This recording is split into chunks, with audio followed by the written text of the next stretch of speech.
Welcome back, Sports Tonight on Channels Television. We're broadcasting live from our sports center in Lagos, Nigeria. You can be part of the show. Yes, I love it when we read from you. Talk to us on Twitter, Channels_Sports, Facebook, Channels-Sports. We're taking a look at what's going down with the maiden edition of the Channels Track and Field Classics. You guys are asking loads of questions.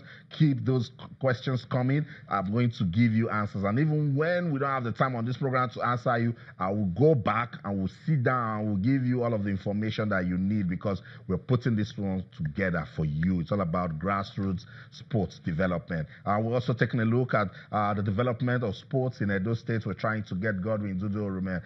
He's in our studios in Benin City. So if that connection is good enough for broadcast, let's go back to Godwin Dudu-Orume. It's good to have you on Sports Tonight. Thank you very much. Okay, so I was trying to get the long-term ambition of this Edo State Sports Commission. Well, essentially, the commission is to reposition Edo State Sports and bring back glory days. And that is so we'll come back to you. The audio is breaking and echoing, so that's not okay. Someday we will just have Godwin Dudu-Orume with us in the studio. So we're taking a look. We're talking about the World Powerlifting Championship. Nigeria is hosting next year, January. We listened to the Minister for Youth and Sports saying it will be a very good one for Lagos State. It was a good event. You see some of the dignitaries that turned out for the World Powerlifting Championship, unveiling of logo and mascot. Those pictures will come on your screen. Alfred, you see those pictures and you say, if we have all of these people coming out for the unveiling, they should rally, come together and support powerlifting so that we get a good event in January. This is a global event. If it's a football, it's the World Cup. That's right. It's that big. If it's chess, it will be the chess Olympiad.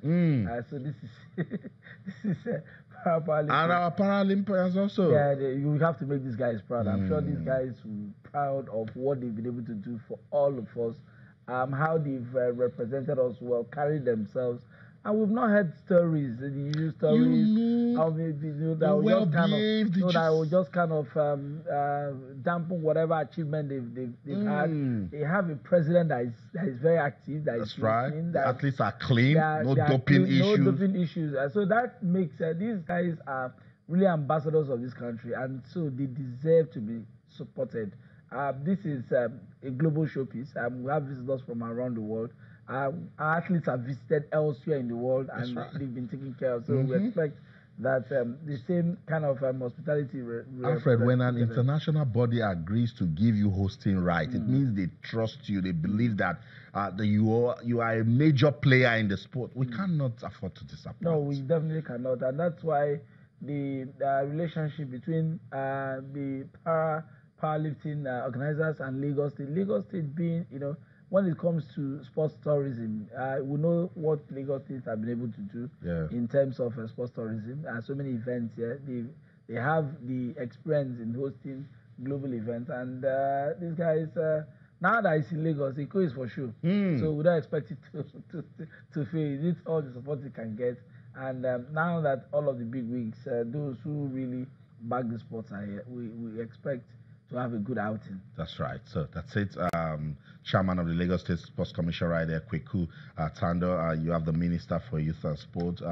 We also saw some dignitaries. All of them came out for the unveiling of the logo and the mascot. But for Coach Feyinsetan, if they go to other countries and dominate, who will dominate in Nigeria? So he said they are hosting to win. Let's listen to the coach and they'll come out and talk some more. Yeah, after this unveiling is for us to go into festival and also select our team from the festival. And from there, we go into camping and start training these athletes to make sure that as we are hosting to win the world. And also call on the corporate body to come and support us and make sure that we are able. For now, we don't have the powerlifting equipment. It's the equipment for now that is the problem. We need equipment, powerlifting equipment. that will be able to, because without the equipment we cannot host.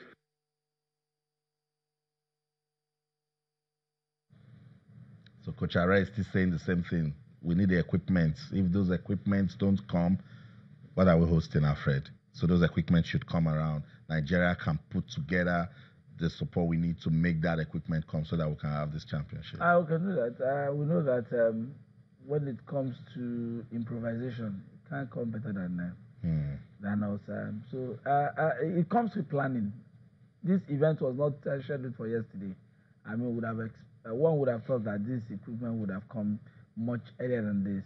Now that it has gone to this level, I'm sure that they are experienced enough in the sport to know how to prepare for this one. But it just tells you the level of planning sometimes and importance that we attach to things like this. I mean, you can't be, having an event like this and so okay, the equipment that you used to prepare for this event with days to go, with weeks to go, is not available. It's not good enough. And hopefully, they'll get around that. Right. Last minute, get around that. We're tired of saying it. That last minute fire brigade, will rush and then get it done. Let's just hope that this championship will be a reality. Make our special athletes happy. Let them compete at home and win. That will be a long-lasting experience for them. Let's talk about the Super Falcons now. They are getting ready for the African Women's Cup of Nations that will take place in Ghana. It's less than 2 weeks to that championship. Yeah. Alfred, do you have any worries? Is it Super Falcons? Well, the coach read somewhere where he talked about the World Cup ticket is more important than the trophy. This is the African Women's Nations Cup. For us, this is what we want. We just want to hold it. No, for us, we just keep it first. This is our birthright. I mean, the South Africans have been talking tough. The Ghanaian coach the other day was admonishing the girls that the obsession to beat Nigeria is so much that this team, you might, if you don't focus, you might not even eventually get to beat Nigeria because everybody, the Ghanaians are saying that it's just stopping. If it's not the Super Falcons, you win the trophy, and the coach just trying to dampen the spirit. We've seen what these girls have been able to do. And some of the girls in this squad, I saw these girls in 2010 in Davidson Sinapa when they won the African Women's Championship in South Africa. That was in 2010. Some of them still in this squad. So this team is packed with experience. Right. Packed with experience. Amarachi Okoronkwo, that's on your screen. One of the players. Some players have moved on, while others are the likes of Nacho Hale. They are still in this team, and some of the girls.